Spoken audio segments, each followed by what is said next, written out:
हरिः ओं श्री विष्णु अष्टोत्तरशतनामावलिः ध्यानम्।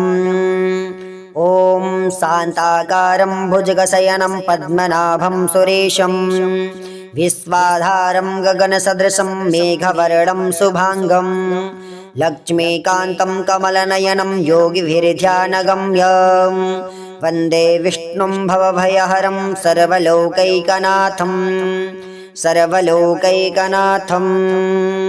ॐ विष्णवे नमः। ॐ जिष्णवे नमः। ॐ वसत्काराय नमः। ॐ देवदेवाय नमः। ॐ वृषाकपये नमः। ॐ दामोदराय नमः। ॐ दीनबन्धवे नमः।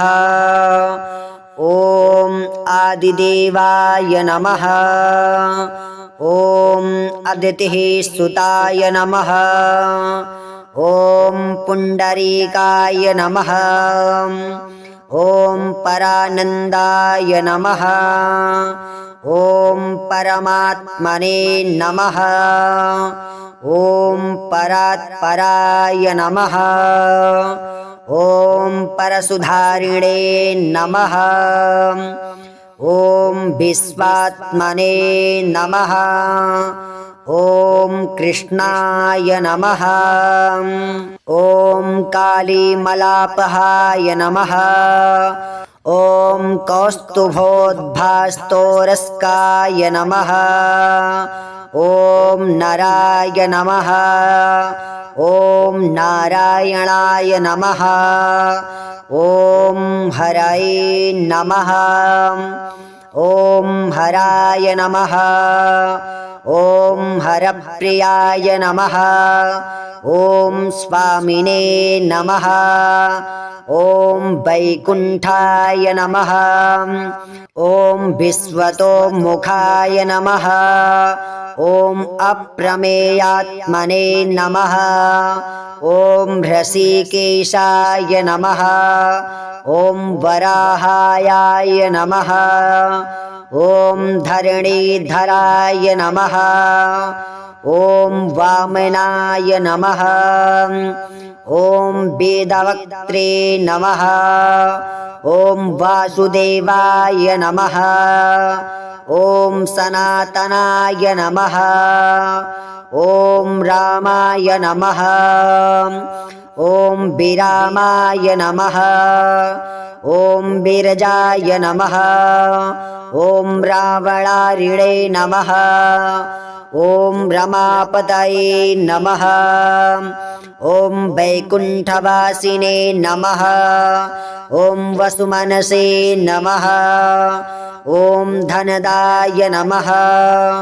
ॐ धरणीधराय नमः। ॐ धर्मेशाय नमः। ॐ धरणीनाथाय नमः। ॐ ध्येयाय नमः। ॐ धर्मभृते नमः। ॐ वराय नमः। ॐ सहस्रशीर्षने नमः। ॐ पुरुषाय नमः। ॐ सहस्राक्षाय नमः। ॐ सहस्रपदे नमः। ॐ सर्वगाय नमः। ॐ सर्वविदे नमः।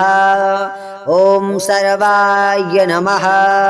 ॐ शरणाय नमः। ॐ साधुवल्लभाय नमः। ॐ कौसल्यानन्दनाय नमः। ॐ श्रीमते नमः। ॐ रक्षाकुलविनाशकाय नमः।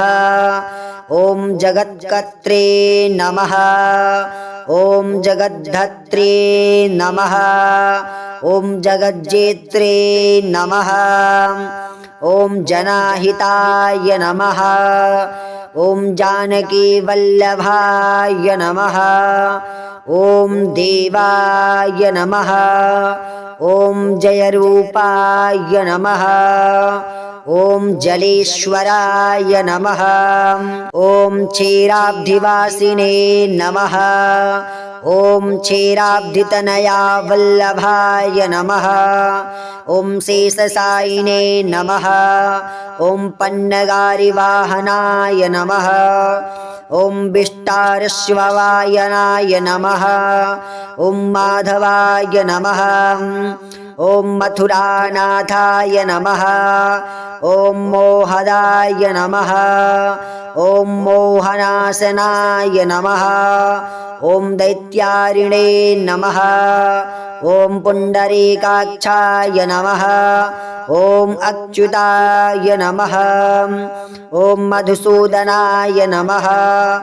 ॐ सोमसूर्यप्रियनयनाय नमः। ॐ नृसिंहाय नमः। ॐ भक्तवत्सलाय नमः। ॐ नित्याय नमः। ॐ निरामयाय नमः। ॐ शुद्ध्याय नमः। ॐ नरदेवाय नमः। ॐ जगत्प्रभवे नमः। ॐ हयग्रीवाय नमः। ॐ जितरिपुरूपेन्द्राय नमः। ॐ रुक्मणीपदाये नमः। ॐ सर्वदेवमयाय नमः। ॐ श्रीशाय नमः। ॐ सर्वाधाराय नमः। ॐ सनातनाय नमः। ॐ सौम्याय नमः। ॐ सौम्यप्रदाय नमः। ॐ सृष्ट्रे नमः। ॐ विश्वक्सेनाय नमः। ॐ जनार्दनाय नमः।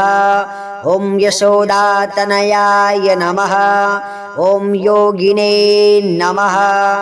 ॐ योगशास्त्रपरायणाय नमः। ॐ रुद्रात्मने नमः। ॐ रुद्रमार्तये नमः।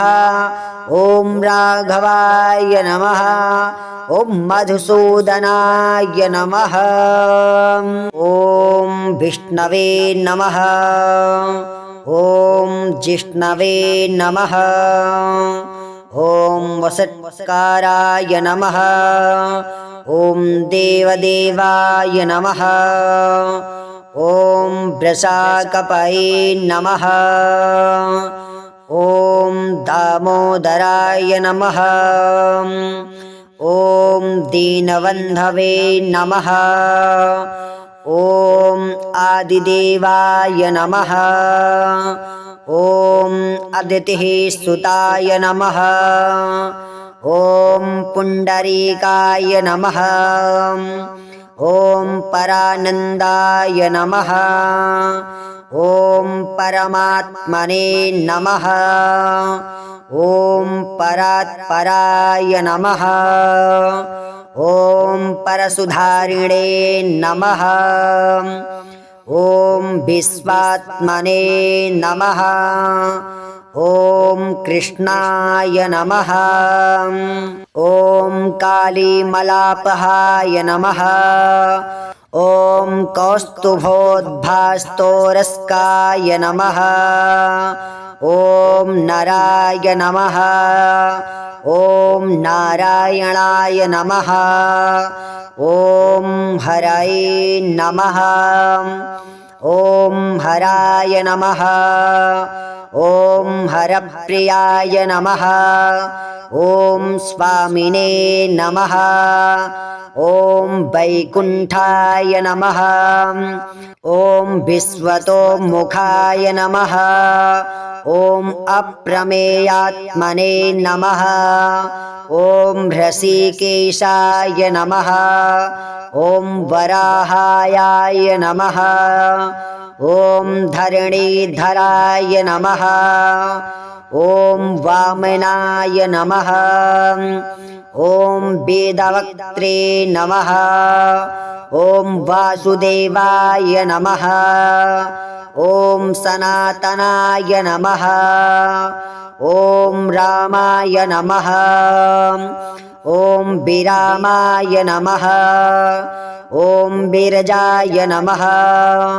ॐ रावणारिणे नमः। ॐ रमापतये नमः। ॐ वैकुण्ठवासिने नमः। ॐ वसुमनसे नमः।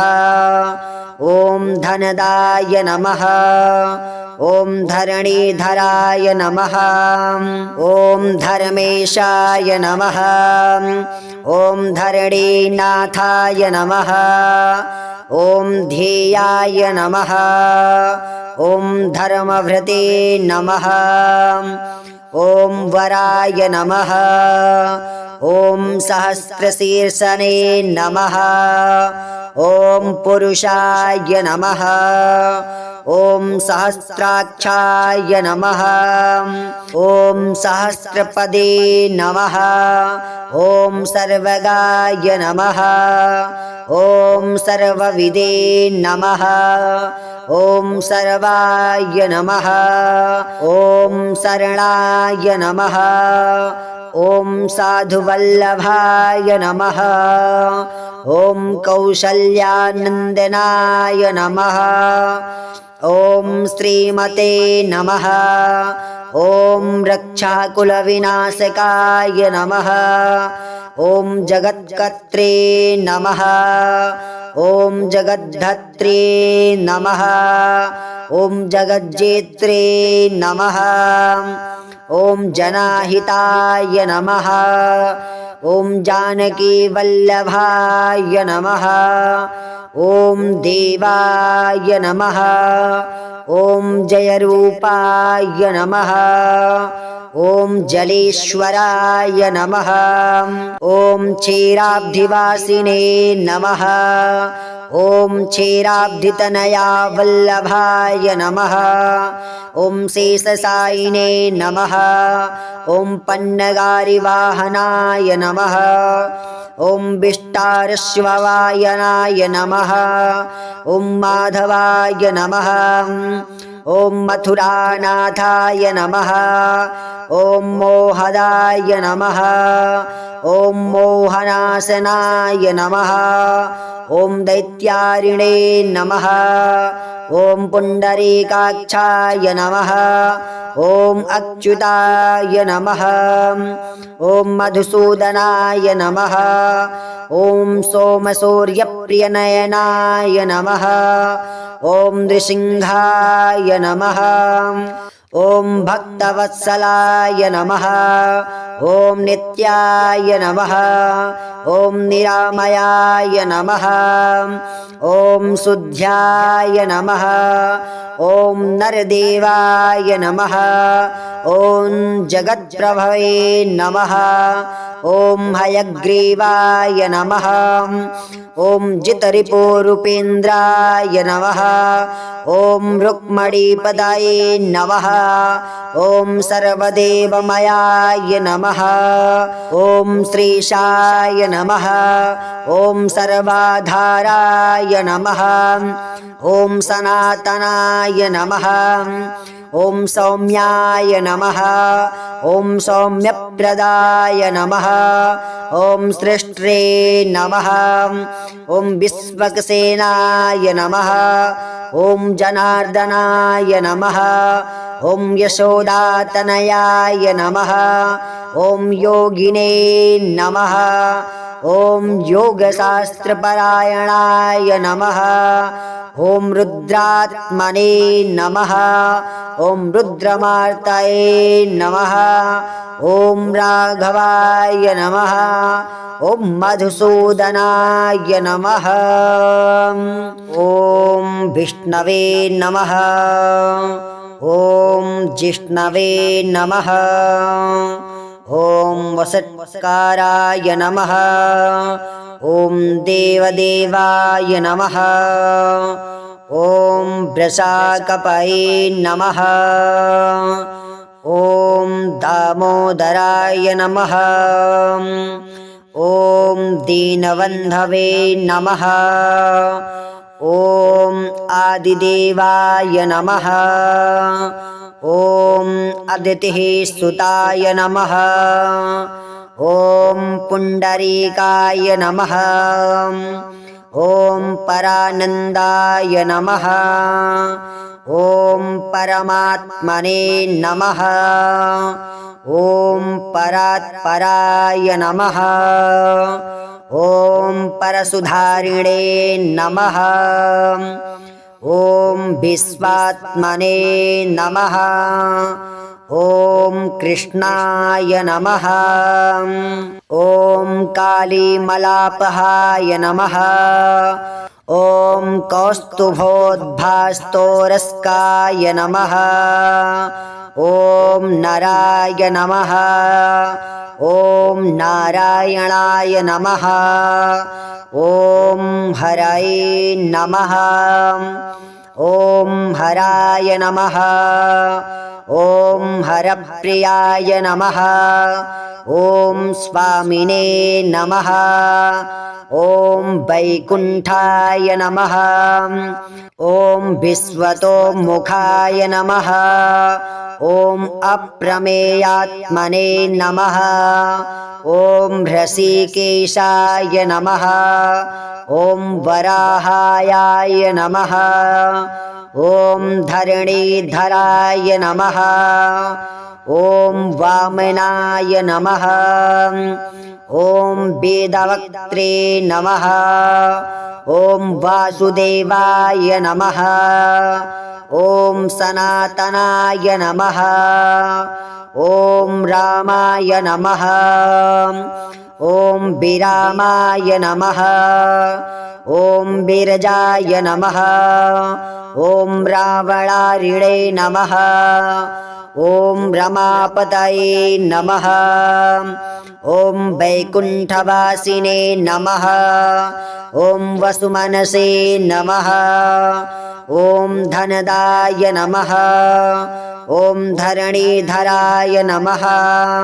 ॐ धर्मेशाय नमः। ॐ धरणीनाथाय नमः। ॐ ध्येयाय नमः। ॐ धर्मभृते नमः। ॐ वराय नमः। ॐ सहस्रशीर्षने नमः। ॐ पुरुषाय नमः। ॐ सहस्राक्षाय नमः। ॐ सहस्रपदे नमः। ॐ सर्वगाय नमः। ॐ सर्वविदे नमः। ॐ सर्वाय नमः। ॐ शरणाय नमः। ॐ साधुवल्लभाय नमः। ॐ कौसल्यानन्दनाय नमः। ॐ श्रीमते नमः। ॐ रक्षाकुलविनाशकाय नमः। ॐ जगत्कर्त्रे नमः। ॐ जगद्धत्रे नमः। ॐ जगज्जेत्रे नमः। ॐ जनाहिताय नमः। ॐ जानकीवल्लभाय नमः। ॐ देवाय नमः। ॐ जयरूपाय नमः। ॐ जलेश्वराय नमः। ॐ क्षीराब्धिवासिने नमः। ॐ क्षीराब्धितनया वल्लभाय नमः। ॐ शेषशायिने नमः।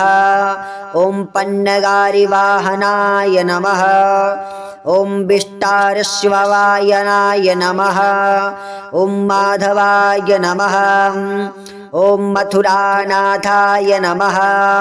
ॐ मोहदाय नमः। ॐ मोहनाशनाय नमः। ॐ दैत्यारिणे नमः। ॐ पुण्डरीकाक्षाय नमः। ॐ अच्युताय नमः। ॐ मधुसूदनाय नमः। ॐ सोमसूर्यप्रियनयनाय नमः। ॐ नृसिंहाय नमः। ॐ भक्तवत्सलाय नमः। ॐ नित्याय नमः। ॐ निरामयाय नमः। ॐ शुद्ध्याय नमः। ॐ नरदेवाय नमः। ॐ जगत्प्रभवे नमः।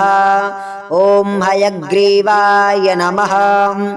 ॐ जितरिपुरूपेन्द्राय नमः। ॐ रुक्मणीपदाये नमः ॐ सर्वदेवमयाय नमः ॐ श्रीशाय नमः ॐ सर्वाधाराय नमः ॐ सनातनाय नमः ॐ सौम्याय नमः ॐ सौम्यप्रदाय नमः ॐ सृष्ट्रे नमः ॐ विश्वक्सेनाय नमः ॐ जनार्दनाय नमः ॐ यशोदातनयाय नमः ॐ योगिने नमः ॐ योगशास्त्रपरायणाय नमः ॐ रुद्रात्मने नमः ॐ रुद्रमार्तये नमः ॐ राघवाय नमः ॐ मधुसूदनाय नमः ॐ विष्णवे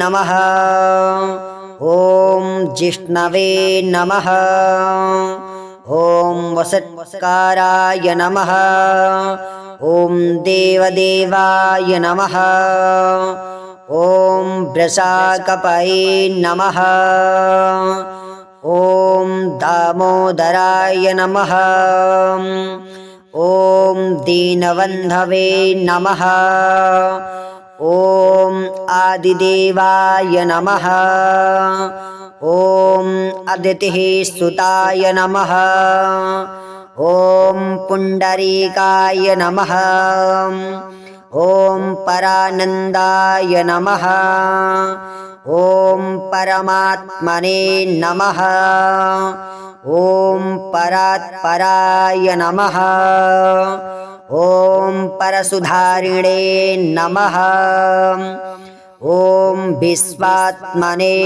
नमः ॐ कृष्णाय नमः ॐ कालीमलापहाय नमः ॐ कौस्तुभोद्भास्तोरस्काय नमः ॐ नराय नमः ॐ नारायणाय नमः ॐ हरये नमः ॐ हराय नमः ॐ हरप्रियाय नमः ॐ स्वामिने नमः ॐ वैकुण्ठाय नमः ॐ विश्वतोमुखाय नमः ॐ अप्रमेयात्मने नमः ॐ ऋषिकेशाय नमः ॐ वराहाय नमः ॐ धरणीधराय नमः ॐ वामनाय नमः ॐ वेदवक्त्रे नमः ॐ वासुदेवाय नमः ॐ सनातनाय नमः ॐ रामाय नमः ॐ विरामाय नमः ॐ विरजाय नमः ॐ रावणारिणे नमः ॐ रमापतये नमः ॐ वैकुण्ठवासिने नमः ॐ वसुमनसे नमः ॐ धनदाय नमः ॐ धरणीधराय नमः ॐ धर्मेशाय नमः ॐ धरणीनाथाय नमः ॐ ध्येयाय नमः ॐ धर्मभृते नमः ॐ वराय नमः ॐ सहस्रशीर्षने नमः ॐ पुरुषाय नमः ॐ सहस्राक्षाय नमः ॐ सहस्रपदे नमः ॐ सर्वगाय नमः ॐ सर्वविदे नमः ॐ सर्वाय नमः ॐ शरणाय नमः ॐ साधुवल्लभाय नमः ॐ कौसल्यानन्दनाय नमः ॐ श्रीमते नमः ॐ रक्षाकुलविनाशकाय नमः ॐ जगत्कर्त्रे नमः ॐ जगद्धत्रे नमः ॐ जगज्जेत्रे नमः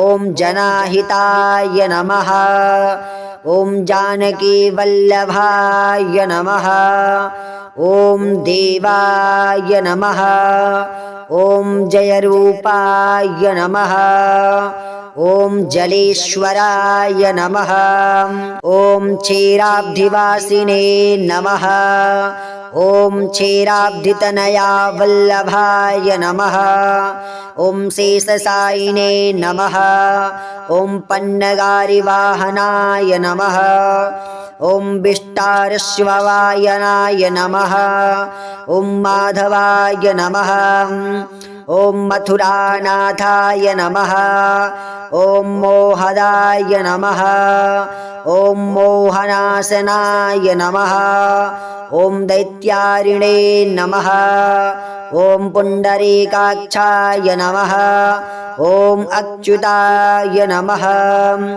ॐ मधुसूदनाय नमः ॐ सोमसूर्यप्रियनयनाय नमः ॐ नृसिंहाय नमः ॐ भक्तवत्सलाय नमः ॐ नित्याय नमः ॐ निरामयाय नमः ॐ शुद्ध्याय नमः ॐ नरदेवाय नमः ॐ जगत्प्रभवे नमः ॐ हयग्रीवाय नमः ॐ जितरिपुरूपेन्द्राय नमः ॐ रुक्मणीपदाये नमः ॐ सर्वदेवमयाय नमः ॐ श्रीशाय नमः ॐ सर्वाधाराय नमः ॐ सनातनाय नमः ॐ सौम्याय नमः ॐ सौम्यप्रदाय नमः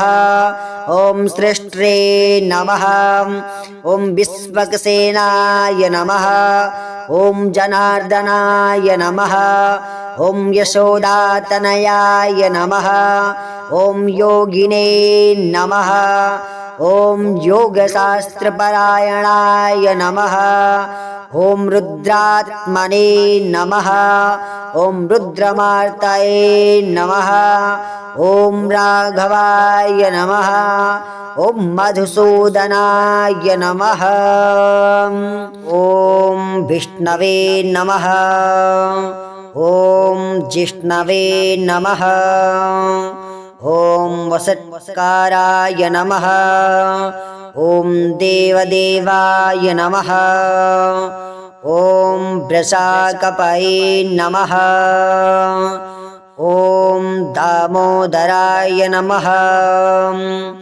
ॐ दीनबन्धवे नमः ॐ आदिदेवाय नमः ॐ अदितिः सुताय नमः ॐ पुण्डरीकाय नमः ॐ परानन्दाय नमः ॐ परमात्मने नमः ॐ परात्पराय नमः ॐ परसुधारिणे नमः ॐ विश्वात्मने नमः ॐ कृष्णाय नमः ॐ कालीमलापहाय नमः ॐ कौस्तुभोद्भास्तोरस्काय नमः ॐ नराय नमः ॐ नारायणाय नमः ॐ हरये नमः ॐ हराय नमः ॐ हरप्रियाय नमः ॐ स्वामिने नमः ॐ वैकुण्ठाय नमः ॐ विश्वतोमुखाय नमः ॐ अप्रमेयात्मने नमः ॐ हृषीकेशाय नमः ॐ वराहाय नमः ॐ धरणीधराय नमः ॐ वामनाय नमः ॐ वेदवक्त्रे नमः। ॐ वासुदेवाय नमः। ॐ सनातनाय नमः। ॐ रामाय नमः। ॐ विरामाय नमः। ॐ विरजाय नमः। ॐ रावणारिणे नमः। ॐ रमापतये नमः। ॐ वैकुण्ठवासिने नमः। ॐ वसुमनसे नमः। ॐ धनदाय नमः। ॐ धरणीधराय नमः। ॐ धर्मेशाय नमः। ॐ धरणीनाथाय नमः। ॐ ध्येयाय नमः। ॐ धर्मभृते नमः। ॐ वराय नमः। ॐ सहस्रशीर्षने नमः। ॐ पुरुषाय नमः। ॐ सहस्राक्षाय नमः। ॐ सहस्रपदे नमः। ॐ सर्वगाय नमः। ॐ सर्वविदे नमः। ॐ सर्वाय नमः। ॐ शरणाय नमः। ॐ साधुवल्लभाय नमः। ॐ कौशल्यानन्दनाय नमः। ॐ श्रीमते नमः। ॐ रक्षाकुलविनाशकाय नमः। ॐ जगत्कर्त्रे नमः। ॐ जगद्धत्रे नमः। ॐ जगज्जेत्रे नमः। ॐ जनाहिताय नमः। ॐ जानकीवल्लभाय नमः। ॐ देवाय नमः। ॐ जयरूपाय नमः। ॐ जलेश्वराय नमः।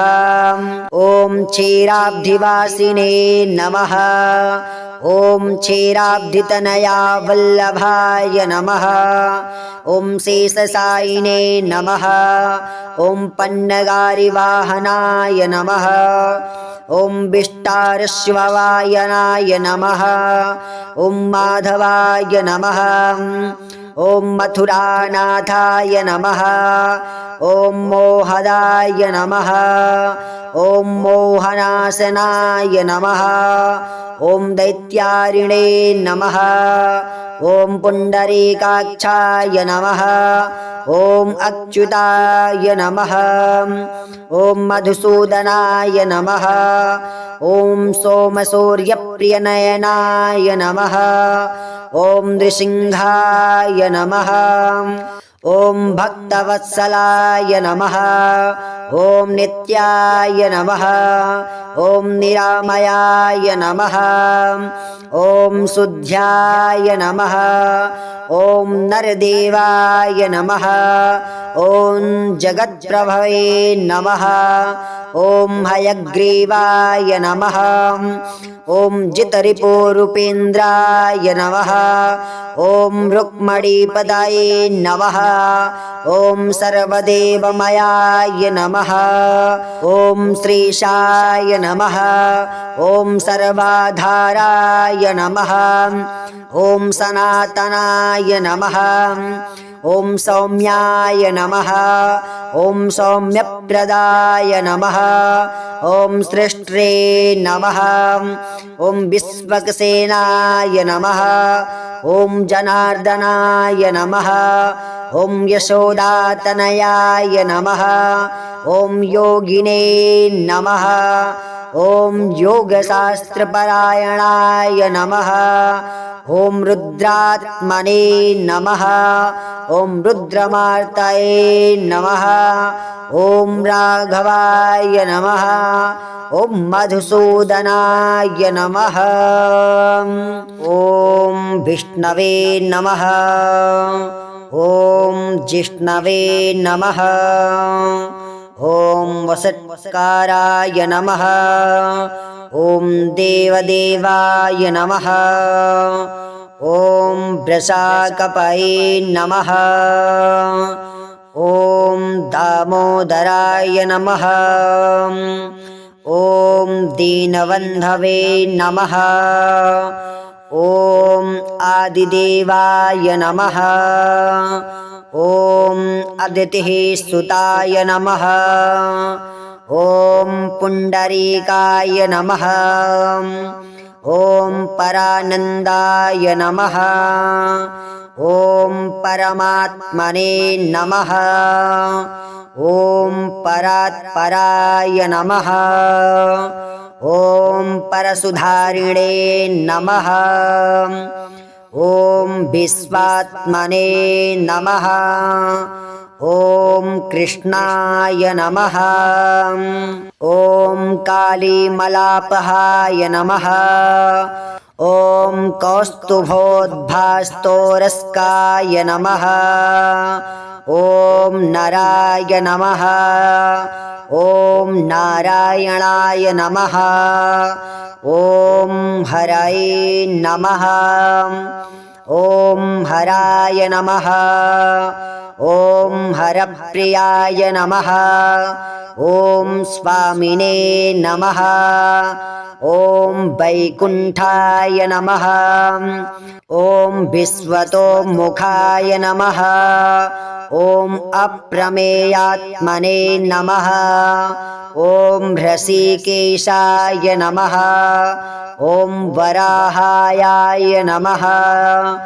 ॐ धरणीधराय नमः। ॐ वामनाय नमः। ॐ वेदवक्त्रे नमः। ॐ वासुदेवाय नमः। ॐ सनातनाय नमः। ॐ रामाय नमः। ॐ विरामाय नमः। ॐ विरजाय नमः। ॐ रावणारिणे नमः। ॐ रमापतये नमः। ॐ वैकुण्ठवासिने नमः। ॐ वसुमनसे नमः। ॐ धनदाय नमः। ॐ धरणीधराय नमः। ॐ धर्मेशाय नमः। ॐ धरणीनाथाय नमः। ॐ ध्येयाय नमः। ॐ धर्मभृते नमः। ॐ वराय नमः। ॐ सहस्रशीर्षने नमः। ॐ पुरुषाय नमः। ॐ सहस्राक्षाय नमः। ॐ सहस्रपदे नमः। ॐ सर्वगाय नमः। ॐ सर्वविदे नमः। ॐ सर्वाय नमः। ॐ शरणाय नमः। ॐ साधुवल्लभाय नमः। ॐ कौसल्यानन्दनाय नमः। ॐ श्रीमते नमः। ॐ रक्षाकुलविनाशकाय नमः।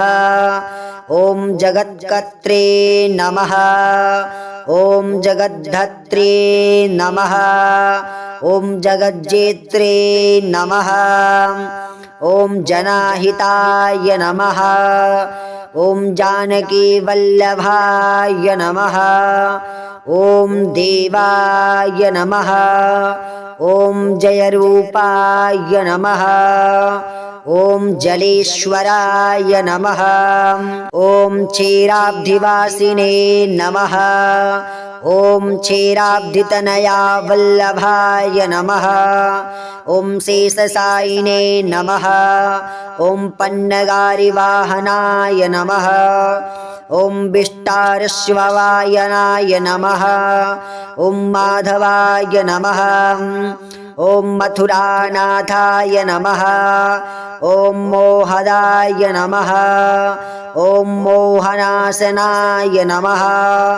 ॐ दैत्यारिणे नमः। ॐ पुण्डरीकाक्षाय नमः।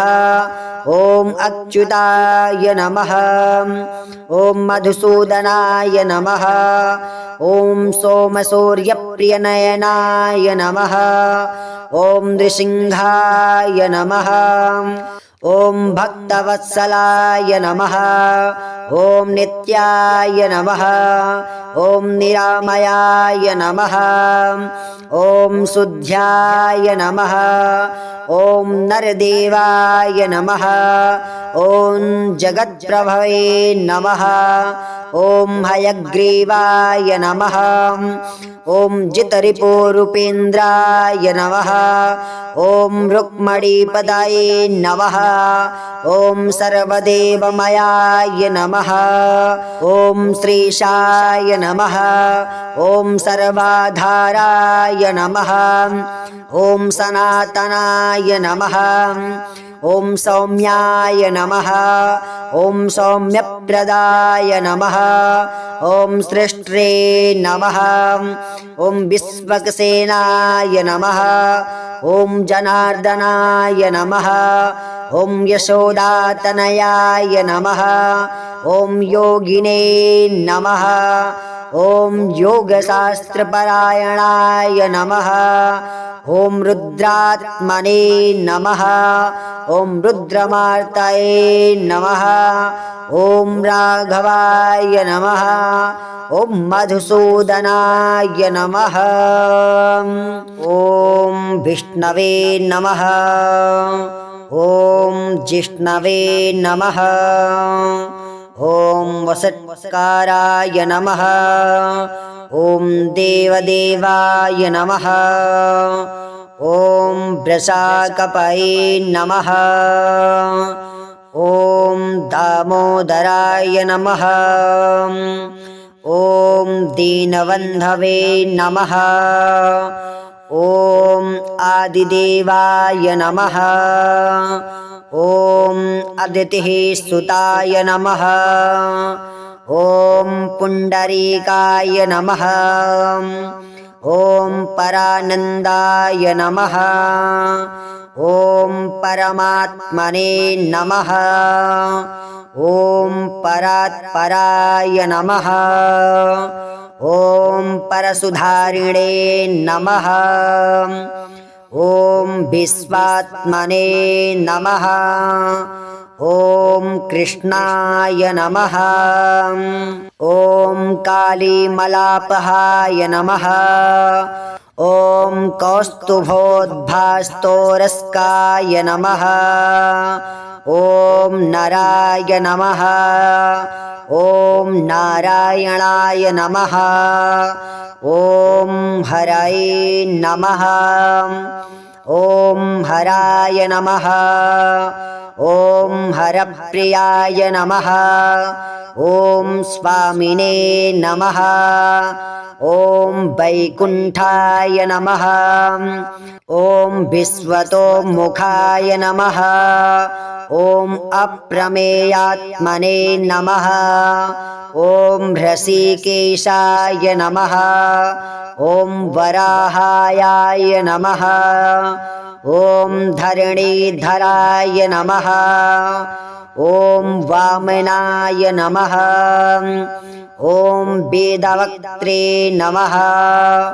ॐ वासुदेवाय नमः। ॐ सनातनाय नमः।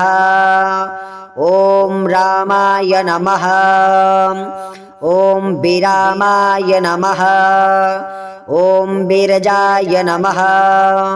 ॐ रावणारिणे नमः। ॐ रमापतये नमः। ॐ वैकुण्ठवासिने नमः। ॐ वसुमनसे नमः। ॐ धनदाय नमः। ॐ धरणीधराय नमः। ॐ धर्मेशाय नमः। ॐ धरणीनाथाय नमः। ॐ ध्येयाय नमः। ॐ धर्मभृते नमः। ॐ वराय नमः। ॐ सहस्रशीर्षने नमः। ॐ पुरुषाय नमः। ॐ सहस्राक्षाय नमः। ॐ सहस्रपदे नमः। ॐ सर्वगाय नमः। ॐ सर्वविदे नमः। ॐ सर्वाय नमः। ॐ शरणाय नमः। ॐ साधुवल्लभाय नमः। ॐ कौशल्यानन्दनाय नमः। ॐ श्रीमते नमः। ॐ रक्षाकुलविनाशकाय नमः। ॐ जगत्कर्त्रे नमः। ॐ जगद्धत्रे नमः। ॐ जगज्जेत्रे नमः। ॐ जनाहिताय नमः। ॐ जानकीवल्लभाय नमः। ॐ देवाय नमः। ॐ जयरूपाय नमः। ॐ जलेश्वराय नमः। ॐ क्षीराब्धिवासिने नमः। ॐ क्षीराब्धितनया वल्लभाय नमः। ॐ शेषशायिने नमः। ॐ पन्नगारिवाहनाय नमः। ॐ विष्टारश्ववायनाय नमः। ॐ माधवाय नमः। ॐ मथुरानाथाय नमः। ॐ मोहदाय नमः। ॐ मोहनाशनाय नमः।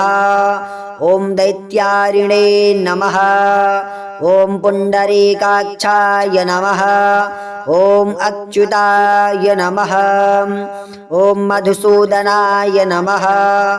ॐ सोमसूर्यप्रियनयनाय नमः। ॐ नृसिंहाय नमः। ॐ भक्तवत्सलाय नमः। ॐ नित्याय नमः। ॐ निरामयाय नमः। ॐ शुद्ध्याय नमः। ॐ नरदेवाय नमः। ॐ जगत्प्रभवे नमः। ॐ हयग्रीवाय नमः। ॐ जितरिपुरूपेन्द्राय नमः। ॐ रुक्मणीपदाये नमः। ॐ सर्वदेवमयाय नमः। ॐ श्रीशाय नमः। ॐ सर्वाधाराय नमः। ॐ सनातनाय नमः। ॐ सौम्याय नमः। ॐ सौम्यप्रदाय नमः। ॐ सृष्ट्रे नमः। ॐ विश्वक्सेनाय नमः। ॐ जनार्दनाय नमः। ॐ यशोदातनयाय नमः। ॐ योगिने नमः। ॐ योगशास्त्रपरायणाय नमः। ॐ रुद्रात्मने नमः। ॐ रुद्रमार्तये नमः। ॐ राघवाय नमः। ॐ मधुसूदनाय नमः। ॐ विष्णवे नमः। ॐ जिष्णवे नमः। ॐ वसत्काराय नमः। ॐ देवदेवाय नमः। ॐ वृषाकपये नमः। ॐ दामोदराय नमः। ॐ दीनबन्धवे नमः। ॐ आदिदेवाय नमः।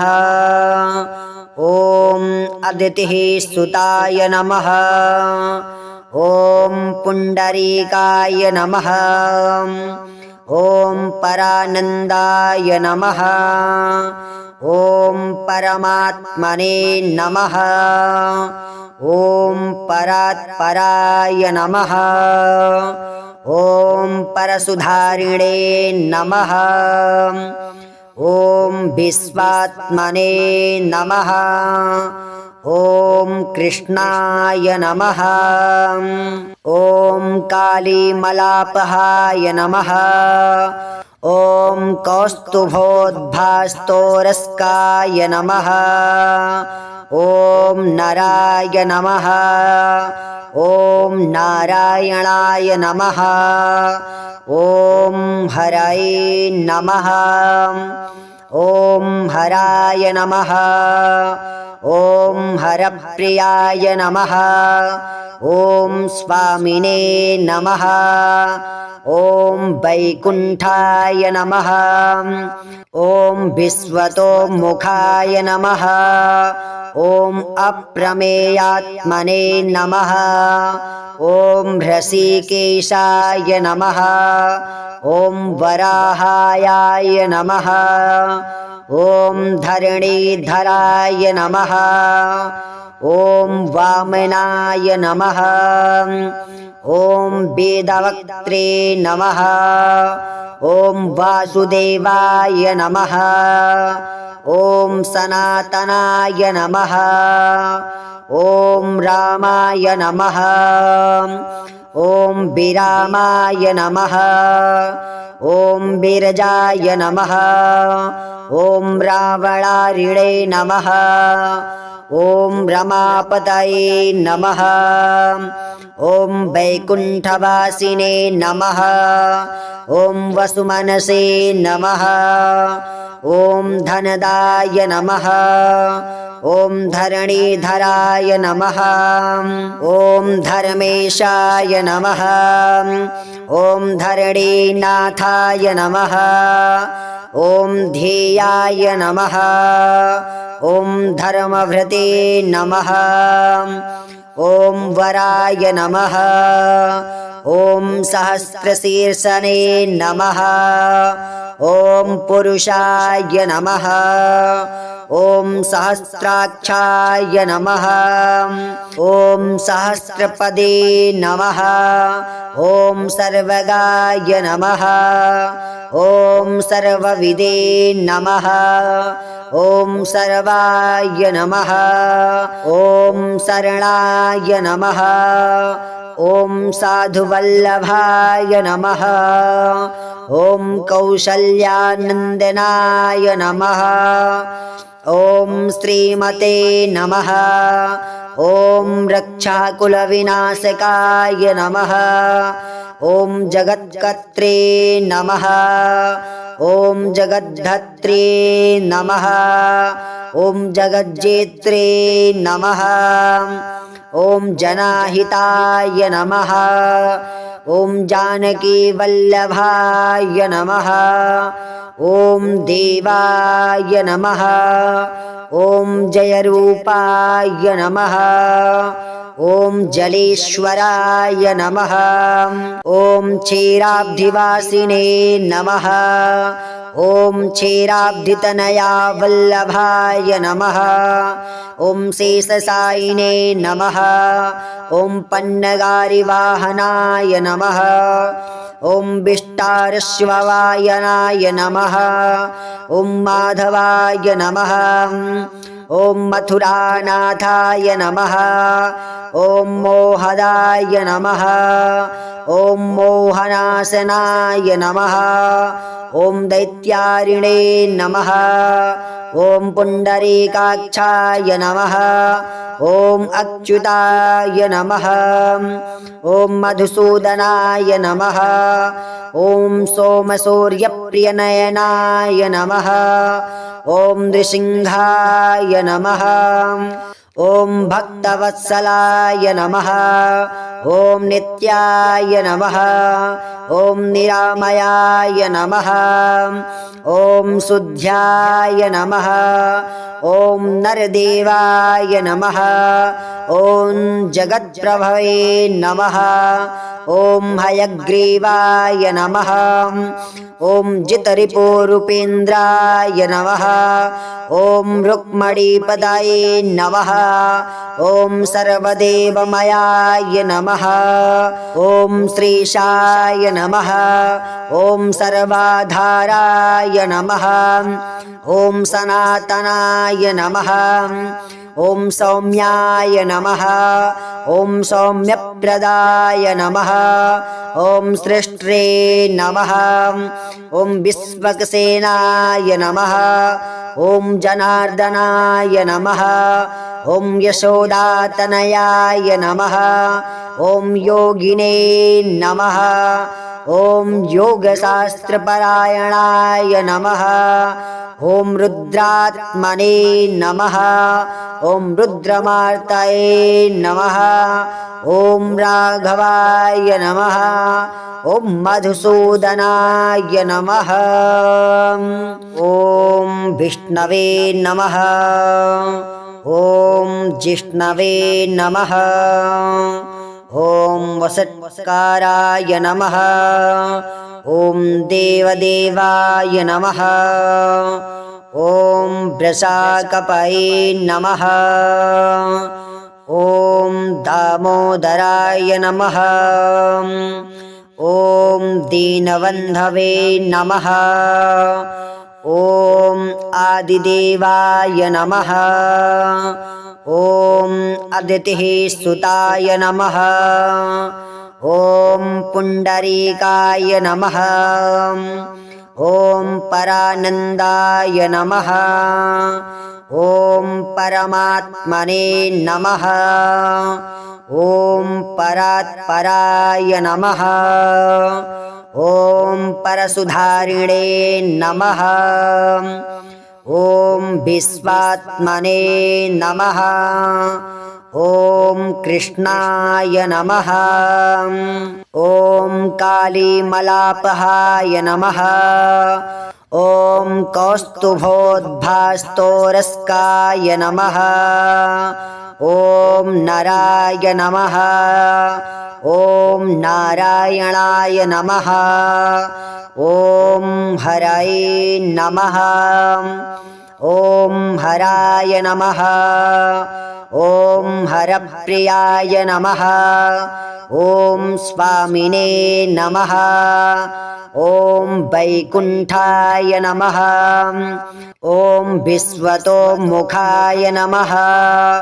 ॐ अप्रमेयात्मने नमः ॐ ह्रषिकेशाय नमः ॐ वराहाय नमः ॐ धरणीधराय नमः ॐ वामनाय नमः ॐ वेदवक्त्रे नमः ॐ वासुदेवाय नमः ॐ सनातनाय नमः ॐ रामाय नमः ॐ विरामाय नमः ॐ विरजाय नमः ॐ रावणारिणे नमः ॐ रमापतये नमः ॐ वैकुण्ठवासिने नमः ॐ वसुमनसे नमः ॐ धनदाय नमः ॐ धरणीधराय नमः ॐ धर्मेशाय नमः ॐ धरणीनाथाय नमः ॐ ध्येयाय नमः ॐ धर्मभृते नमः ॐ वराय नमः ॐ सहस्रशीर्षने नमः ॐ पुरुषाय नमः ॐ सहस्राक्षाय नमः ॐ सहस्रपदे नमः ॐ सर्वगाय नमः ॐ सर्वविदे नमः ॐ सर्वाय नमः ॐ शरणाय नमः ॐ साधुवल्लभाय नमः ॐ कौशल्यानन्दनाय नमः ॐ श्रीमते नमः ॐ रक्षाकुलविनाशकाय नमः ॐ जगत्कर्त्रे नमः ॐ जगद्धत्रे नमः ॐ जगज्जेत्रे नमः ॐ जनाहिताय नमः ॐ जानकीवल्लभाय नमः ॐ देवाय नमः ॐ जयरूपाय नमः ॐ जलेश्वराय नमः ॐ क्षीराब्धिवासिने नमः ॐ क्षीराब्धितनया वल्लभाय नमः ॐ शेषशायिने नमः ॐ पन्नगारिवाहनाय नमः ॐ विष्टारश्ववायनाय नमः ॐ माधवाय नमः ॐ मथुरानाथाय नमः ॐ मोहदाय नमः ॐ मोहनाशनाय नमः ॐ दैत्यारिणे नमः ॐ पुण्डरीकाक्षाय नमः ॐ अच्युताय नमः ॐ मधुसूदनाय नमः ॐ सोमसूर्यप्रियनयनाय नमः ॐ नृसिंहाय नमः ॐ भक्तवत्सलाय नमः ॐ नित्याय नमः ॐ निरामयाय नमः ॐ शुद्ध्याय नमः ॐ नरदेवाय नमः ॐ जगत्प्रभवे नमः ॐ हयग्रीवाय नमः ॐ जितरिपुरूपेन्द्राय नमः ॐ रुक्मणीपदाये नमः ॐ सर्वदेवमयाय नमः ॐ श्रीशाय नमः ॐ सर्वाधाराय नमः ॐ सनातनाय नमः ॐ सौम्याय नमः ॐ सौम्यप्रदाय नमः ॐ सृष्ट्रे नमः ॐ विश्वक्सेनाय नमः ॐ जनार्दनाय नमः ॐ यशोदातनयाय नमः ॐ योगिने नमः ॐ योगशास्त्रपरायणाय नमः ॐ रुद्रात्मने नमः ॐ रुद्रमार्तये नमः ॐ राघवाय नमः ॐ मधुसूदनाय नमः ॐ विष्णवे नमः ॐ जिष्णवे नमः ॐ वसत्काराय नमः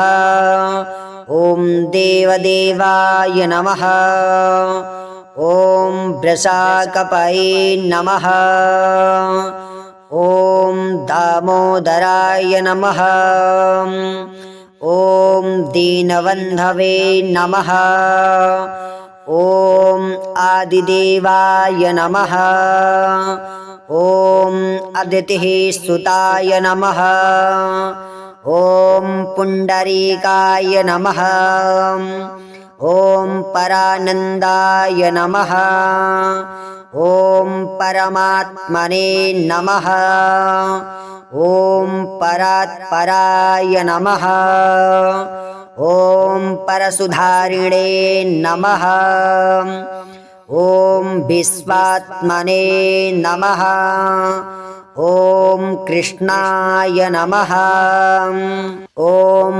कालीमलापहाय नमः ॐ कौस्तुभोद्भास्तोरस्काय नमः ॐ नराय नमः ॐ नारायणाय नमः ॐ हरये नमः ॐ हराय नमः ॐ हरप्रियाय नमः ॐ स्वामिने नमः ॐ वैकुण्ठाय नमः ॐ विश्वतोमुखाय नमः ॐ अप्रमेयात्मने नमः ॐ ऋषिकेशाय नमः ॐ वराहाय नमः ॐ धरणीधराय नमः ॐ वामनाय नमः ॐ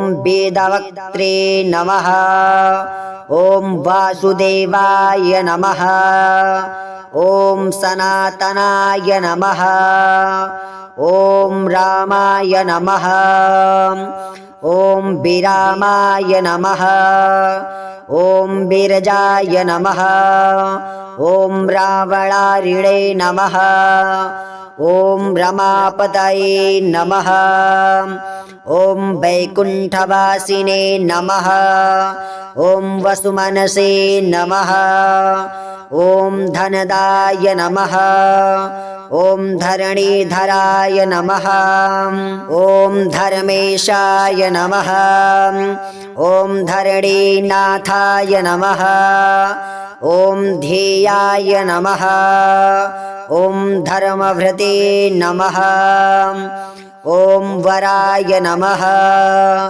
ॐ सहस्रशीर्षणे नमः ॐ पुरुषाय नमः ॐ सहस्राक्षाय नमः ॐ सहस्रपदे नमः ॐ सर्वगाय नमः ॐ सर्वविदे नमः ॐ सर्वाय नमः ॐ शरणाय नमः ॐ साधुवल्लभाय नमः ॐ कौशल्यानन्दनाय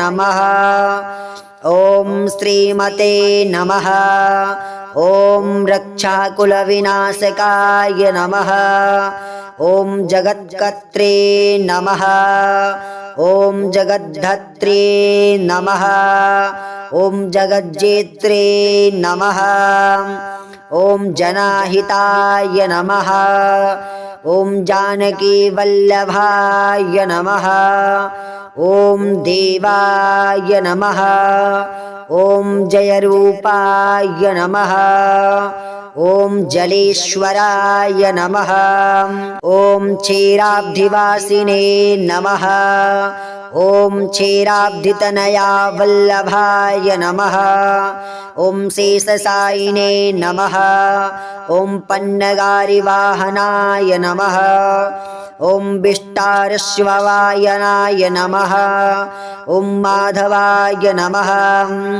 ॐ मथुरानाथाय नमः ॐ मोहदाय नमः ॐ मोहनाशनाय नमः ॐ दैत्यारिणे नमः ॐ पुण्डरीकाक्षाय नमः ॐ अच्युताय नमः ॐ मधुसूदनाय नमः ॐ सोमसूर्यप्रियनयनाय नमः ॐ नृसिंहाय नमः ॐ भक्तवत्सलाय नमः ॐ नित्याय नमः ॐ निरामयाय नमः ॐ शुद्ध्याय नमः ॐ नरदेवाय नमः ॐ जगत्प्रभवे नमः ॐ हयग्रीवाय नमः ॐ जितरिपोरूपेन्द्राय नमः ॐ रुक्मणीपदाये